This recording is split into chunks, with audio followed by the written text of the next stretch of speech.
a drop of honey. Principle 4, begin in a friendly way.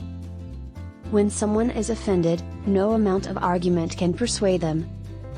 As Abraham Lincoln once said, if you want to win a man to your cause, first convince him that you are his friend. As a result, approach each circumstance with kindness, friendliness, and appreciation. If we're furious or annoyed with someone and go to them with our tempers burning, we're guaranteed to have a good time venting to them. Adding fuel to the fire may result in confusion. Your image will not be forgotten, and there's a possibility that you will be remembered as someone they cannot truly trust. We can't make someone agree with us, but we can point them in the right way if we're polite and pleasant with them.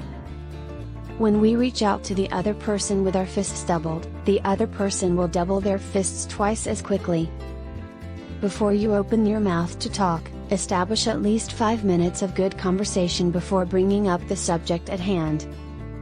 From How to Win Friends and Influence People by Dale Carnegie. Part 3, How to Win People to Your Way of Thinking.